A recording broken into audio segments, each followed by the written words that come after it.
Sexta-feira, 11 de agosto. Hoje comemora-se o Dia da Consciência Nacional, Dia do Hoteleiro, Dia do Garçom, Dia do Advogado, Dia também da Televisão. E está se aproximando, no próximo domingo, a celebração do Dia dos Pais. Opção para a Vida deixando você sempre bem informado. Eu tenho perguntado aqui, que presente você pensou já em dar ao seu pai pela passagem do Dia dos Pais? Nós recomendamos que não há presente maior ou melhor do que você dedicar um exemplar das Escrituras Sagradas. Vá em uma livraria evangélica, adquira um exemplar da Bíblia e nesse domingo presenteie o seu pai. Será o maior presente que você já pôde dar ao seu pai.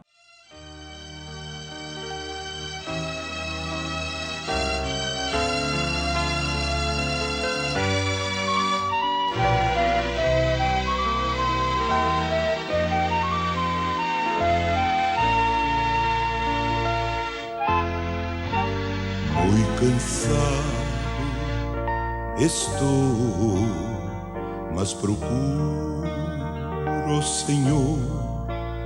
Dele é a voz que eu almejo ouvir.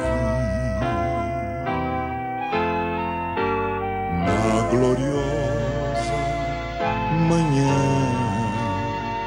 ou à noite a dormir, haverá paz no vale pra mim. Haverá paz no vale pra mim, eu sei. Haverá paz no vale pra mim. Nem a sombra da noite ali eu verei. Haverá paz no vale pra mim.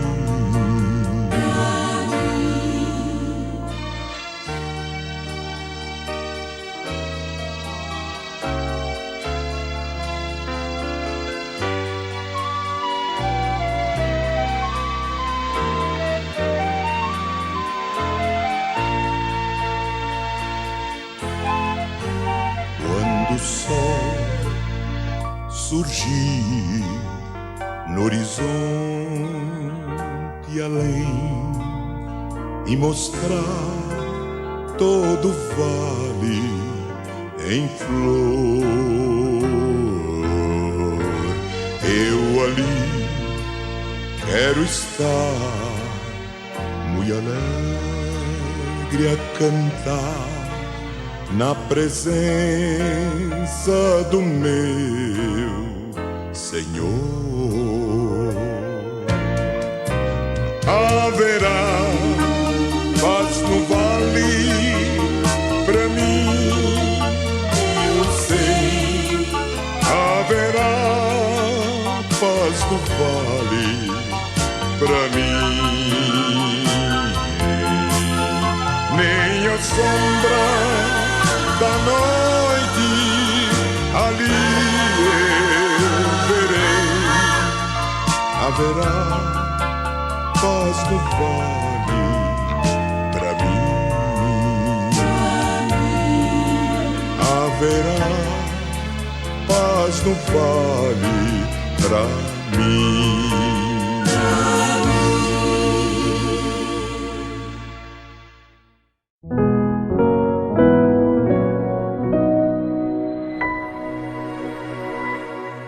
Abra sua Bíblia agora no livro de Provérbios, capítulo 28, versículo 13, apenas esse versículo.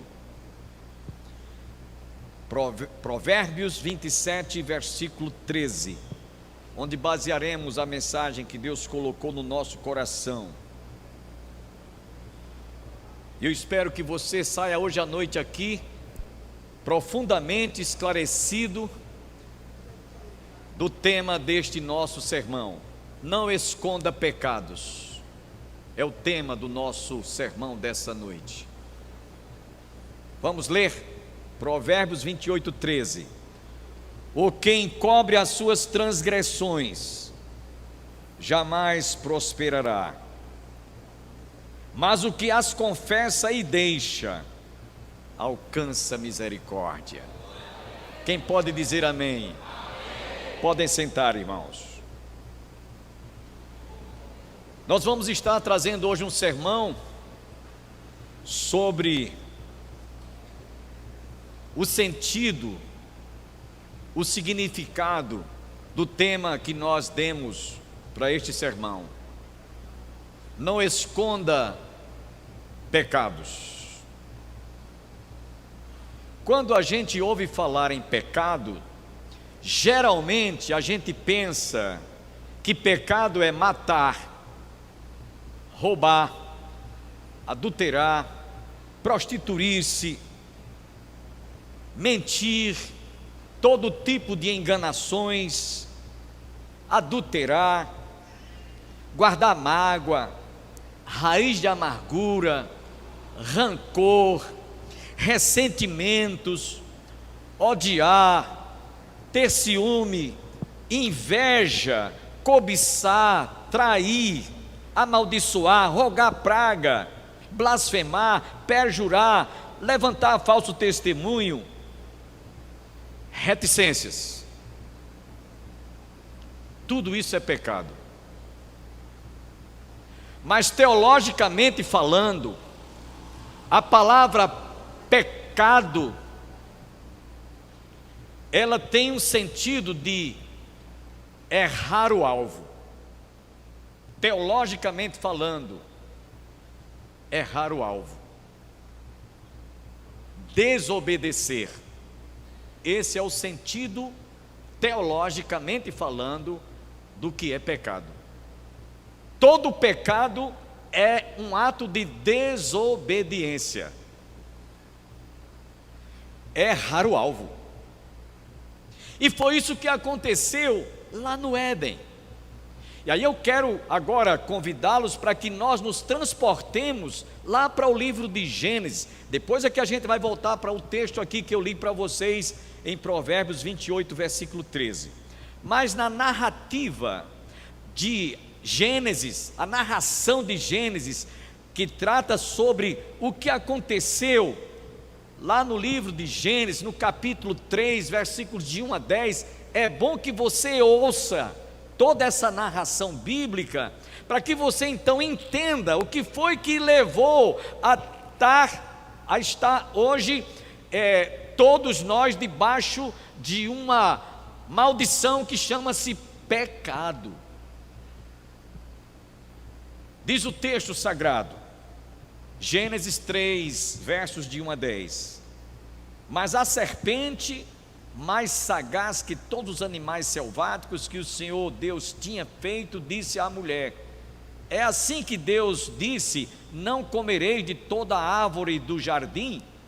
Respondeu-lhe a mulher: Do fruto das árvores do jardim podemos comer, mas do fruto da árvore que está no meio do jardim, disse Deus: Dele não comereis, nem tocareis nele, para que não morrais.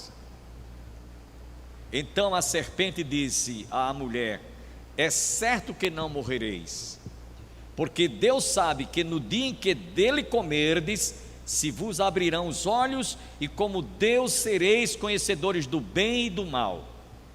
Vendo a mulher que a árvore era boa para se comer, agradável aos olhos, e árvore desejável para dar entendimento, tomou-lhe do fruto e comeu, e deu também ao marido, e ele comeu.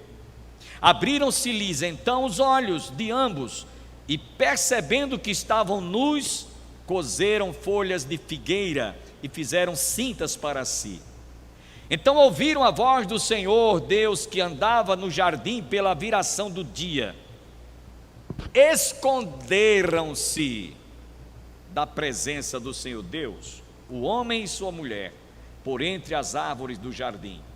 E chamou o Senhor Deus ao homem e lhe perguntou: Onde estás? E chamou, e ele respondeu: Ouvi a tua voz no jardim, e porque estava nu, tive medo e me escondi. Deu para você entender o que é que estava embutido naquele ato, naquela ação de Adão, que havia sido recomendado por Deus por antecipação, que de todas as árvores lá do jardim ele poderia comer, menos do fruto da árvore do conhecimento do bem e do mal, e ele sabia disso. Era uma ordem que Deus havia estabelecido, havia um limite, mas ele simplesmente,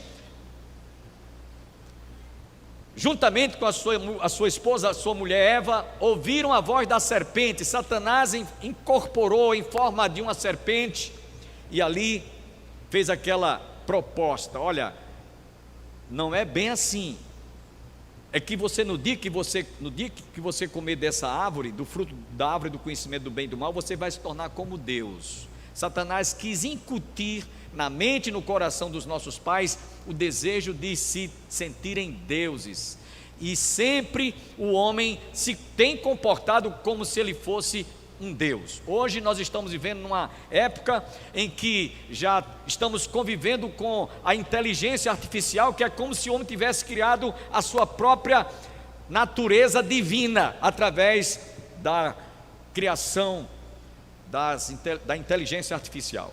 Isso foi desde o Éden, e aí os nossos pais comeram a isca de Satanás,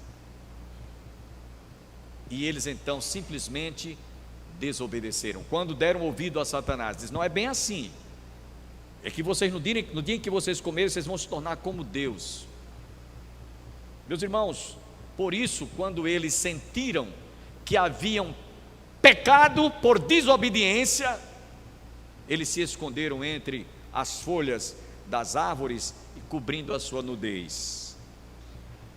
E aí é como se Deus não tivesse visto, contemplado nada do que eles haviam feito. E o Senhor então vem ao encontro deles e pergunta-lhes: onde estais? É como se Deus não soubesse onde eles estavam, é como se Deus não soubesse o que tinha acontecido, é como se Deus desconhecesse tudo o que aconteceu.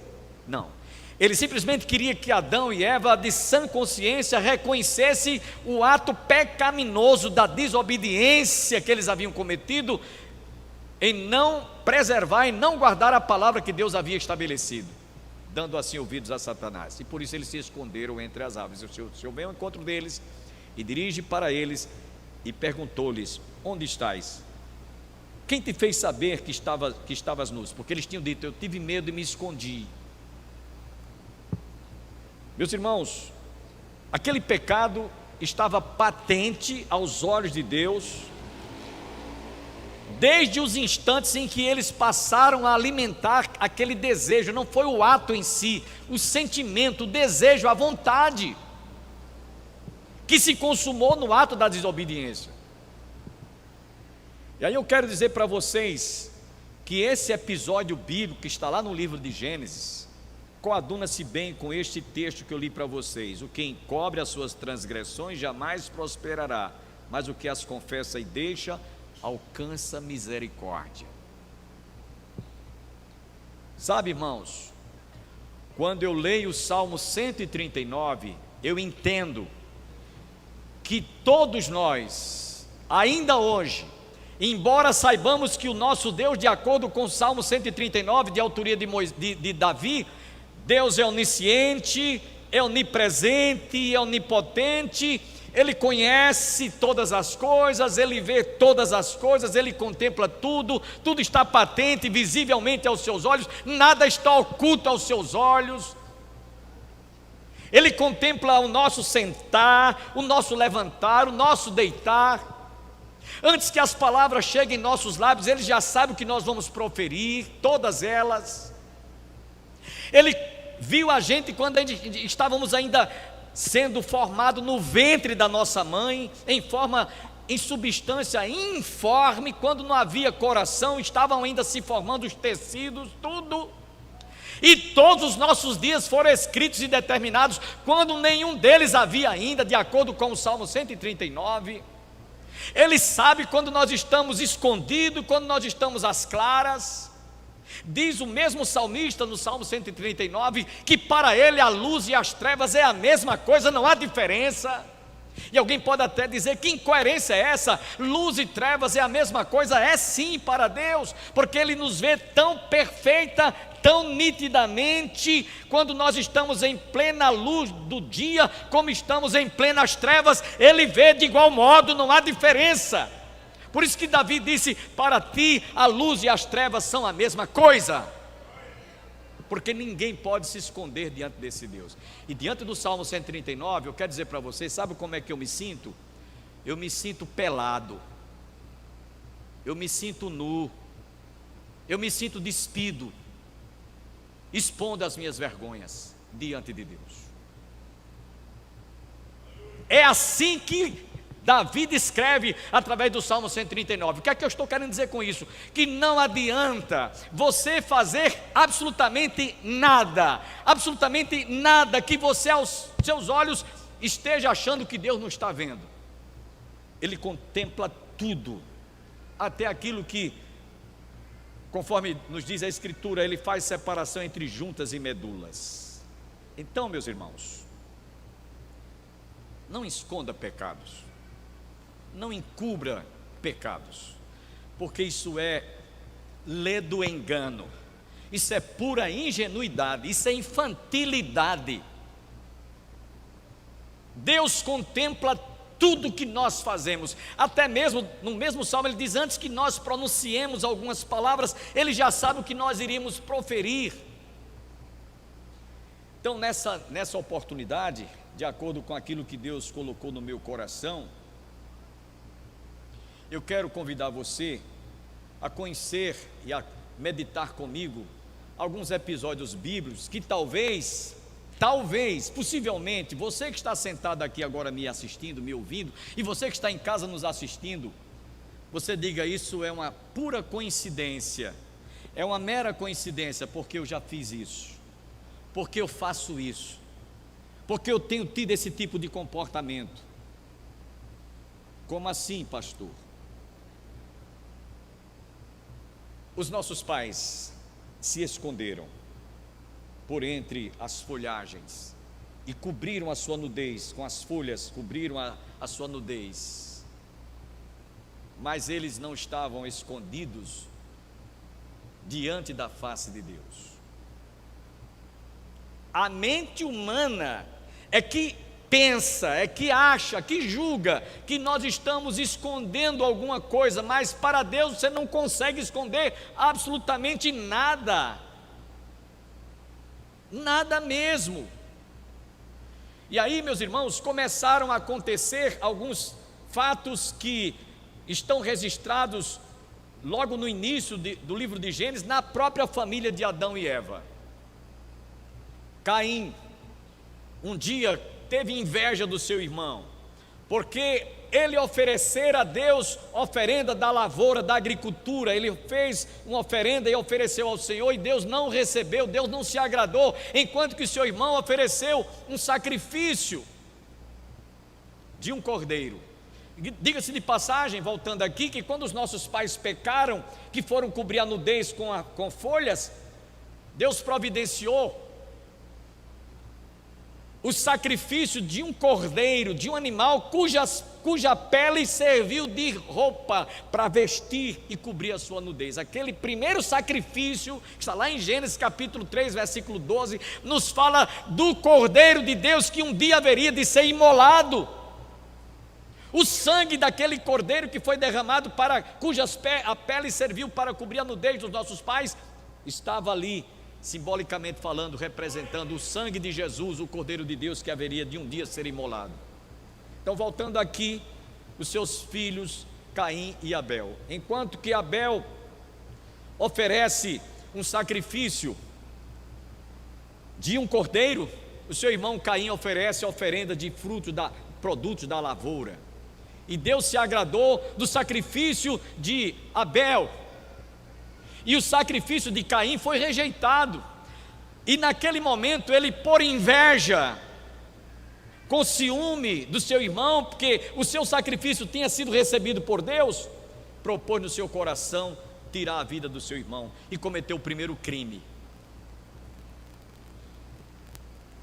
O primeiro crime um irmão tira a vida do outro irmão. Pecado. Seus pais erraram o alvo. Adão e Eva erraram o alvo por desobediência. O seu filho Caim, agora certamente por aquela influência negativa que ele recebera do seu pai, por hereditariedade, agora comete um crime, derrama sangue do seu próprio irmão. E aí você vai ver alguns fatos que aconteceram, e eu não vou contar todos porque são muitas histórias, mas eu vou contar as principais.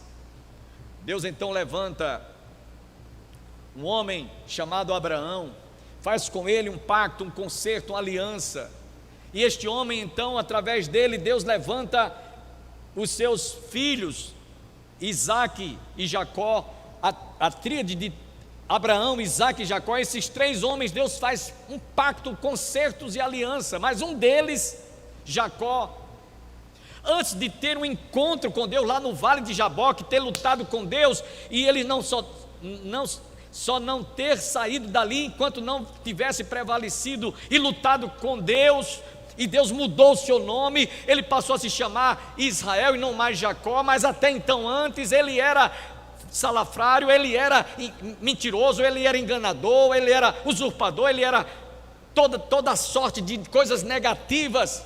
Jacó praticara. E aí casou-se com uma mulher chamada Raquel.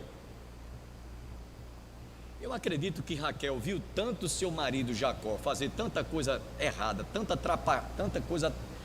trapaça, que ela entendeu que aquilo dava certo. Alguém já disse que nem tudo que dá certo está certo, mas na concepção talvez de Raquel, que viu tantas vezes o seu marido Jacó fazer tanta enrolada, tanta falcatrua, tanta coisa e dava certo, colava, que ela, quando estava fugindo com o seu marido da casa do seu pai Labão, ela pegou uns ídolos e escondeu, e levou esses ídolos consigo. E o seu pai Labão, quando tomou conhecimento da falta dos ídolos que estavam faltando na sua casa, disse a alguém, quando Jacó saiu, levou e roubou, e levou, e foi no encalço deles, e chegou lá ao alcançá-los, disse: olha, alguém de vocês roubou meus ídolos. Jacó disse: olha, com quem tiver os ídolos, o seu sangue será derramado, não viverá.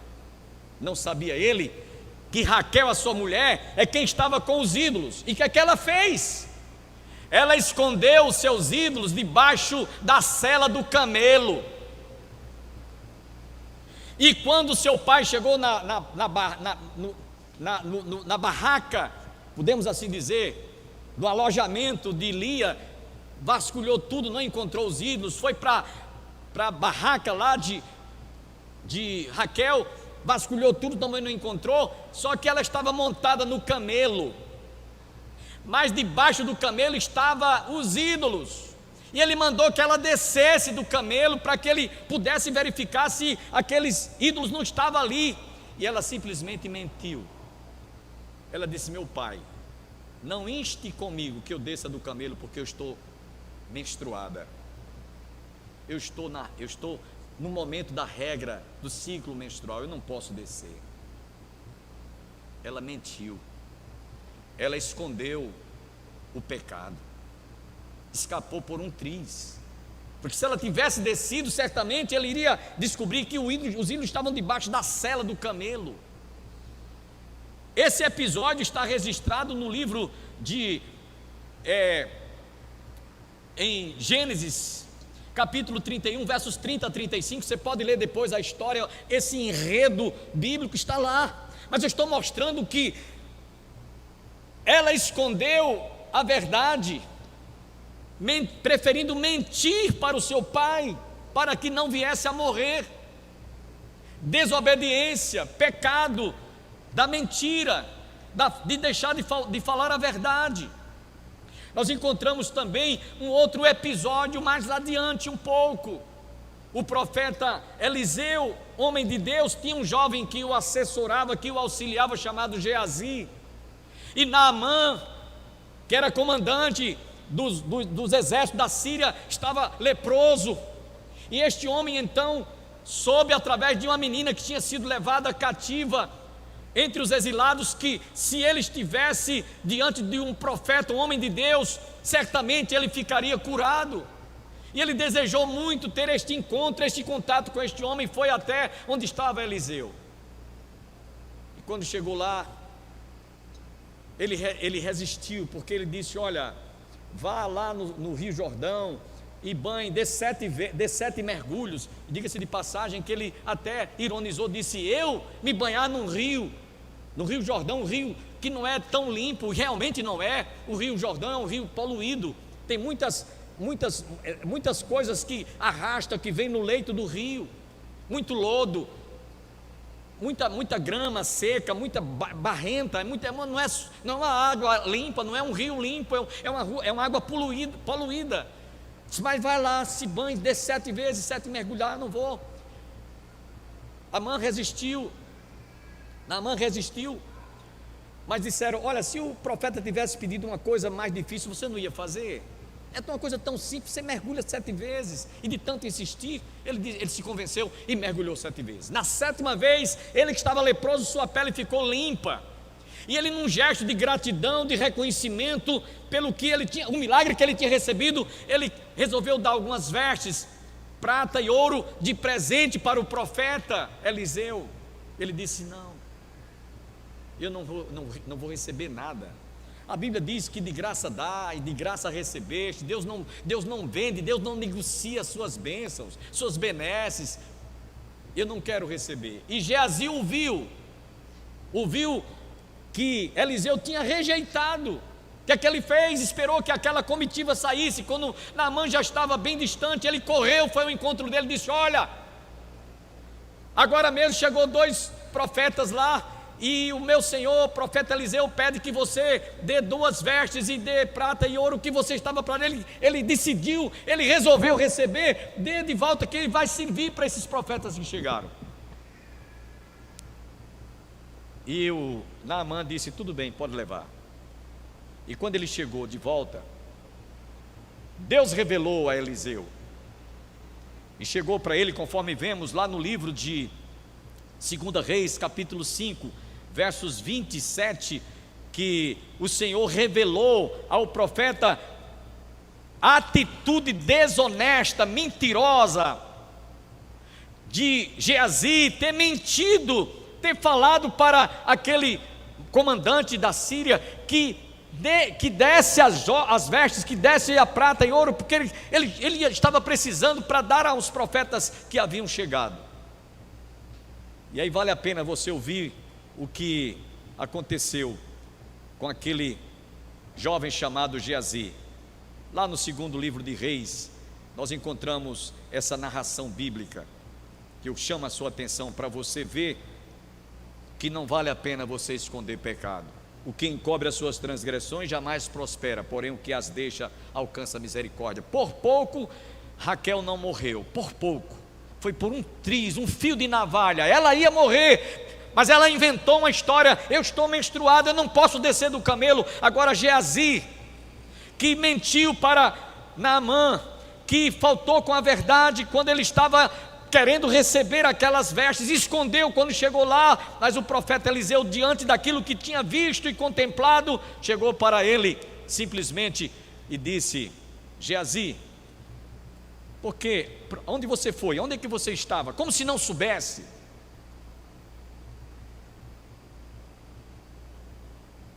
Ele disse simplesmente: porventura não fui contigo em espírito quando aquele homem voltou do seu carro a encontrar-te?